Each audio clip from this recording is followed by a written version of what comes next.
ETF index mutual funds నేర్చుకుని stock మార్కెట్లో రాణించాలనుకుంటున్నారా? వెంటనే ఈ నెంబర్కి కాల్ చేయండి. నమస్తే రమగారు. నమస్తే జయ. రమగారు రకరకాల కథలు చెప్తూ ఉంటారు. తెలివైన వారు, తెలివి తక్కువ వారు, దెయ్యాలు, భూతాలు. తెలివైన ఆడవాళ్ళ గురించి, తెలివి తక్కువ ఆడవాళ్ళ గురించి. తెలివి తక్కువ ఆడవాళ్ళ గురించి అన్న స్టోరీలు ఉన్నాయా? బోల్డ్ కానీ నాకు అడగటం నీకు ఇష్టం లేదు. నాకు ఇష్టం లేదు రమగారు. నేను అమాయకపు ఆడవాళ్ళు అడుగుపోని. ఆడవాళ్ళు తెలివి తక్కువ ఏంటి అసలు? ఆడవాళ్ళకి తెలివి ఎక్కువ. అదే కదా. అమాయకపు ఆడవాళ్ళ గురించి ఏదైనా స్టోరీ ఉంటే చెప్పండి. ఏదైనా కాపీ చేయటం జనరల్ గా నేను ఎలా చేస్తున్నానో అలా చూసి నేర్చుకో అని చెప్తామా? అలా చూడటం అంటే ఇప్పుడు నువ్వు నన్ను చూసి నేర్చుకో జయ అని నేను ఏదో కూర చేస్తున్నాను అనుకో, నేను మధ్యలో ఫోన్ చూసుకున్నది తలగొక్కున్నది కాపీ చేస్తావా నువ్వు? వాళ్ళు పరమానంద శిష్యులు అవుతారు. పరమానంద శిష్యులు ఏం చేస్తారు? నుంచున్నది, ముక్కు కోక్కున్నది, తలగొక్కున్నది, చీర కొంగ అటు ఇటు సవరించుకున్నది, చీర సవరించుకున్నది, అవన్నీ కూడా కాపీ చేస్తారు. భలే సిరీస్ కదా రమ్మగారు. పరమానంద శిష్యులు సూపర్. అయితే అంత తెలివైన ఒక అమ్మాయి గురించి చెప్తా. ఓ సూపర్. ఓ పల్లెటూరులోనట ఏదో బ్రాహ్మణ సమాజమే ఒక పల్లెటూరు ఇళ్ళు వరుసగా ఇళ్ళు ఉన్నాయి. ఆ ఇంట్లో ఒక ఆయన భర్త గారికి గారెలు తినాలనిపించింది. ఆ పిల్లకు ఒక 24-22 ఏళ్ళలో ఉండుంటాయి. అంతకుముందు అంతా అత్తగారు ఉండేవారు, అత్తగారింట్లో ఉండేవారు. అత్తగారు లేరు ఇప్పుడు. ఆయన ఆవిడ ఇద్దరే ఉన్నారు. ఏమే గారెలు తినాలనుంది, సామాన్లు పట్టుకొస్తాను, గారెలు చేయవే అన్నాడు. అనేసరికి భార్య సరేనన్నది. ఆయన ఏమో మినపప్పు అవి పట్టుకొచ్చి పడేసాడు ఇంట్లో. ఈ పూట చేసేయి అన్నాడు. పొద్దున్నే చెప్పాడు. ఏం చెయ్యాలి? మనకు రాదు, అత్తగారికి తెలుసు, అత్తగారు లేదు. గారెలు ఏనాడు అమ్మాయి మడి కట్టుకుని అక్కడ ఏంటంటే వాళ్ళ ఈ ఇళ్లలో పనులు రాపోవడానికి మడిలో చెయ్యాలనుకో, మడిలో యువతలు పై పనులు సవరిస్తారు ఈ పిల్లలు కోడళ్ళు. అత్తగారే మడిలో పప్పు నానబోసుకుని పప్పు రుబ్బేసి గారెలు వేసేసి పళ్ళెల్లో పెడుతుంది. ఓహో. దేవుడికి నివేదన చేశాక బయటకు వస్తాయి. ఈ మడిలో చేసే వ్యవహారం మడి లేని వాళ్ళకి తెలియదు, చేయలేకపోతారు. వాళ్ళకి తెలియదుగా, ఈ పిల్లకి తెలియదు. ఈనాళ్ళు అత్తగారు యాక్టివ్గా పనిచేసేది. ఈ పిల్లకి పై సర్దటం, సాయంకాలపు వంట వల్ల కూర నార పచ్చడి నూరటం వల్ల అవి వచ్చు. ఈ గారెలు పాయసము లాంటి పెద్ద పెద్ద వ్యవహారాలు అత్తగారే హ్యాండిల్ చేసి అదేమిటో ఈ అమ్మాయికి తెలియదు. అత్తగారు తూర్పు తెల్లవారుగానే మడిగట్టుకునేది, ఆవిడ పొద్దునే మినపప్పు నానబోసుకునేది, 11 గంటలకు రుబ్బేది చేసేది.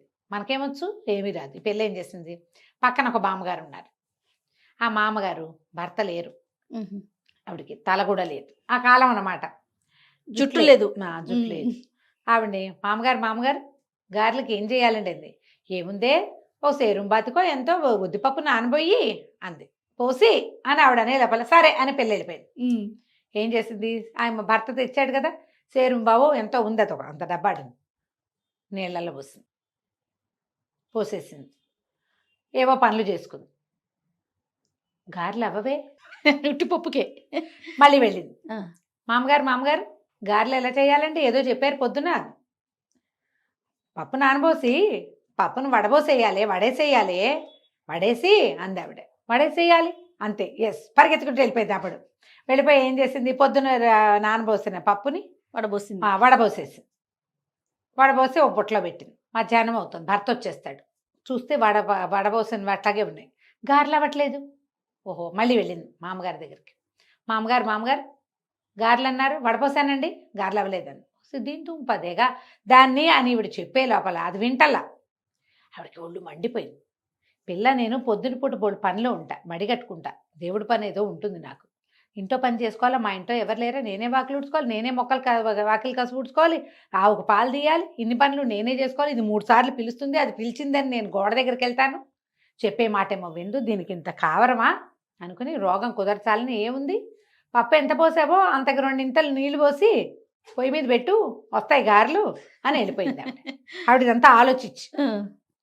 ఏం చేసింది? అలాగే అన్నము కూర వండేసింది, పక్క పెట్టింది. ఇంకా గారెలే కదా, మినపప్పు ఎంత పోసాం? సేరుం బాతిగా, 2 సేరుం బాతికలు నీళ్ళు పోసి గిన్నెత్తి పొయ్యి మీద పెట్టింది. పొయ్యి ఆరేదాకా ఉంది, గారెలు అయిపోతాయి అనుకుంటుంది. మూత పెట్టేసింది. మనకి ఇప్పుడు గ్యాస్ స్టవ్ అనుకో, కళపెళ్ళలాడి కొంతసేపటికి పళ్ళెం తోసేసి నురుగొచ్చేస్తుంది. అవును. పూర్వకాలపు పొయ్యిలు ఏముంది, మనం ఎగసం దొరికిపోతే మంట నిదానంగా చల్లారిపోతుంది. అవి ఉన్న వేడే, కొత్త వేడి రాదు ఇంక అందులో. మధ్యాహ్నం అయిపోయింది, భర్త వచ్చేసాడు. ఏమే అయినాయి గారెలు అంటే అయ్యే ఉంటాయి అంది. సరే ఏమిటో అంటోందిలే అని పెట్టేయి అన్నాడు. ఈవిడ ఏం చేసింది, ముందు కంచం పెట్టింది, పప్పు కూర వేసింది. ఆయన అన్నం తిన్నాక ఈవిడ ఒక బౌల్ పట్టుకొచ్చింది, చేతిలో పెట్టింది. పట్టుకోటి బౌల్లో గారెలు తెచ్చిపోస్తానంది. తెచ్చిపోసటం ఏమిటో ఈయనకి అర్థం కాలే. ఆ అమ్మాయి ఏం చేసింది, పొయ్యి మీద నుంచి గిన్నె దించి గరిటె పెట్టి కలిపి ఇదిగోండి అని పోసింది. పిండి పోసింది. తెల్లపోయి ఇవేమిటే ఇటు ఇదే పనే అన్నాడు. ఏమోనండి మామగారిని అడిగాను, ఇదేట గారెలు పొయ్యి మీద పెట్టమన్నారు, పెట్టాను అనగానే ఏమిటి మినపప్పు ఉడకబెట్టావేమిటే, నీ గుర్తులేదా మా అమ్మ గారెలు చేసేదే, పెట్టా ఉంటేవే విరిస్తే విరగాలి, కరకరలాడాలి, బంగారపు రంగు రావాలి, ముదురు బంగారపు రంగు, ముదురు బెల్ల 3-4 రంగులు వర్ణించాడు ఈయన. నాకు తెలీదు, మా అమ్మగారిని అడిగా, పప్పు పోయి అన్నారు, వాడై అన్నారు, పొయ్యి మీద పెట్టు అన్నారు. నీళ్ళలో పొయ్యి మీద పెట్టమంటే నీళ్ళు పోసి పొయ్యి మీద పెట్టు.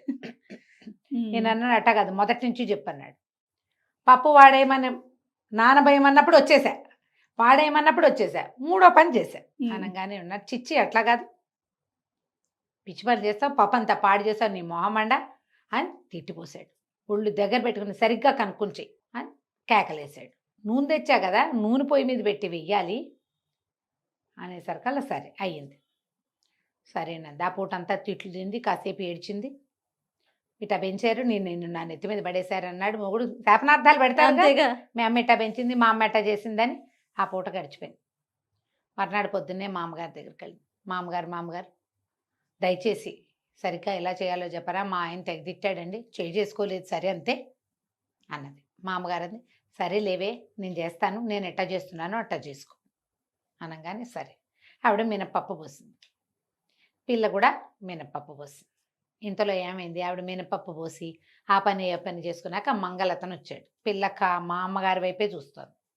మంగళతను వస్తే ఆవిడ ప్రతి 2 నెలలకు ఒకసారి తల నున్నగా చేయించుకుంటారు పాపం, పాతకాలం కదా. వాడొచ్చి మంగళరత్నం వచ్చాక తల నున్నగా చేయించుకుని ఆవిడ బావి దగ్గర నీళ్ళు పోసుకుని నెత్తిమీద ముసుకేసుకుని కూర్చుని పప్పు రుబ్బారు. తర్వాత అది చూస్తూనే ఉంది. పప్పు రుబ్బిన తర్వాత పొయ్యి మీద నూనె పెట్టి గారెలు వేశారు. సేమ్ డిట్టో మామగారు లాగానే చేయాలి. ఈ అమ్మాయి ఇంట్లోకి వెళ్ళింది, పప్పు గడిగి అక్కడ పెట్టుకుంది. తర్వాత ఒక కుర్రాడు వాకిట్లో వెళ్తుంటే, ఒరే మంగళబాయిని కేకేసుకురారా అంది. వాడెవడో వచ్చాడు. వచ్చాక మామగారు ఏం చేశారు, పెరట్లో కూర్చుని పెరట్లోకి రారా. వాడికి అర్థం కాలే, ఏం చేస్తున్నామో తెలియటల్లా, కానీ ఆవిడ తల తీసేయరా అంది. అయ్యింది. అక్కడి నుంచి స్నానం చేస్తుంది బావి దగ్గర, మామగారు బావి దగ్గర స్నానం చేశారు. ఈవిడ కూడా చేసింది. అక్కడి నుంచి ఒక తెల్లటి చీర అత్తగారిది ఉంది లోపల, ముసుకేసుకుని పప్పు రుబ్బుతోంది. ఈ లోపల ఏమైంది, భర్త గారు ఎక్కడికో వెళ్ళి పక్క ఊరు యాయవారానికో దేనికో శేషానికి వెళ్ళాడు. లోపలికి వచ్చాడు. వస్తే వెనక నుంచి చూసేసరికల్లా పొయ్యి దగ్గర రోల్ దగ్గర కూర్చుని పప్పు రుబ్బుతున్న వాళ్ళు కనపడ్డారు. వెనక నుంచి చూసాం పక్కింటి మామగారు అనుకుని, అదేమిటే తయారు అట్టా చేస్తున్నావు, పక్కింటి మామగారిని అడిగి చేయించమన్నాను కానీ మామగారినే కూర్చోబెట్టి చేయిస్తావుటే అన్నాడు. అనేసరికల్లా ఈవిడమ్మ ఏం చేసి వెనక్కి తిరిగి, మా అమ్మగారితో ఎందుకు చేయిస్తానండి, ఆవిడ చెప్పినట్టే చేస్తున్నాను, నేనే చేస్తున్నా కాదు అంది. నిర్కాంతపోయాడు. ఏమిటా ఈ తెల్లచీర ఏమిటా నువ్వు అన్నాడు. తీరా చూస్తే జుట్టేది, జుట్టు లేదు, బొట్టు లేదు, కూర్చునుంది. బొట్టు మామగారు పెట్టుకోలేదు. ఆవిడ ఏం చేస్తే అది చెయ్యాలి కదా.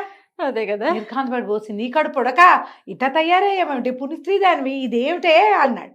మీరు మామగారు చెప్పినట్టు చేయమన్నారా, పొద్దు నుంచి కూర్చుని చూసా, మామగారు ఏం చేశారో అదే చేస్తారు, ఇగో పప్పు రుబ్బుతున్నా గారెలేస్తా అనగానే మొగుడు అమ్మ నా బూతులు తిట్టి అద్దం తీసుకొచ్చి అద్దం చూసుకో ఎట్టా ఉన్నావు, మామగారు ఏం చేశారు, నువ్వేం చేస్తున్నావే, ఎట్టా వెళ్తావే ఈ అవతారంతో అంటే, ఏం చేస్తుంది, నేను చచ్చిపోయానని ఇప్పుడు నేనే గారెలు వేస్తూ తినాలని తెగ తిట్టాడు భర్త. సరే అక్కడి నుంచి గారెలు వేసుకుని తిన్నారు. జుట్టు వచ్చేదాకా మా ఇంటికి రావద్దు అని వాళ్ళ అమ్మ కబురు చేసి పుట్టింటికి పంపించాడు. తలకాయ నెత్తి మీద జుట్టు వచ్చేదాకా ఎవరికి కనపడడానికి వీల్లేదు, మనిషి అన్నవాడి కంటపడితే మర్యాదగా ఉండదని పంపించారు ఊరికి. కథ కంచికి మనం ఇంటికి. చాలా బాగుంది రమ్మగారు. మనం కాపీ చేస్తాం జయ. అవును, ఇది సరదాగా నవ్వటానికి వింతగా ఉంది, కానీ ఇప్పటికీ కూడా కాపీ క్యాట్స్ ఉన్నాయి. ఎలాంటివంటే ఇవి భర్తలతో పోట్లాడడానికి, అత్తగారితో పోట్లాడడానికి, ఆఫీసుల్లో యుద్ధాలకి, పక్కింటి వాళ్ళ పీచమణచడానికి ఇలాగే కాపీ క్యాట్స్గా బిహేవ్ చేస్తారు. అవతల వాళ్ళు ఏం చేస్తున్నారో చూడరు. ఇప్పుడు అత్తగారు గయ్యాళిదనుకో, అత్తగారు గట్టిది, తెలివైంది, ఏ ఆట ఆడినా తన వైపు తిప్పుకుంటుంది. ఆవిడతోటి పోట్లాడాలో గొడవ చేసి నీ హక్కు నువ్వు లాక్కొని, అత్తగారు నాబోటిది అన్నీ ఇచ్చేస్తానంటుంది. నాతో కూడా పోట్లాడితే ఎట్లాగైతుంది? అత్తగారితో పోట్లాడాలి అనే ఒక్క కామన్ రూల్ తీసుకుని బిహేవ్ చేస్తారు ఆడపిల్లలు. అన్ని అత్తగారు ఏం మాట్లాడినా తప్పులు చేస్తారు. ఆ అత్తగారి దగ్గర ఏ తప్పు ఉండదు, ఆవిడ మామూలుగానే ఉంటుంది. వీళ్ళకి ఏంటంటే వాళ్ళ అమ్మనో అక్కయ్యనో చూసి, అమ్మ అక్కయ్య వాళ్ళ అనుభవం వేరు, మన అనుభవం వేరు. ముందున్న దాన్ని Influence చూసి అవుతారు. పెట్టు కదా, చూసి మనం ప్రవర్తించాలి. ఈ సరదా కథని జ్ఞాపకం పెట్టుకోండమ్మా. మీ అత్తగారులతోటో, మీ ఆఫీస్లో వాళ్ళతోటో, మీ పక్కింటి వాళ్ళతోటో ఎవరో చేసినట్టు చెయ్యొద్దు. దానిని బట్టి మనం ప్రవర్తించాలని తెలుసుకోండి. సందర్భాన్ని బట్టి కదా, అంతే. అవతల ఆలోచించండి. వ్యక్తులను బట్టి కూడా. వ్యక్తుల్ని, సందర్భాన్ని బట్టి మనం ప్రవర్తించాలి అంతే రమ్మగారు. కదా. ఏదేమైనా కథ మాత్రం భలే ఉంది రమ్మగారు. రైట్ అండి, నమస్తే. నమస్తే.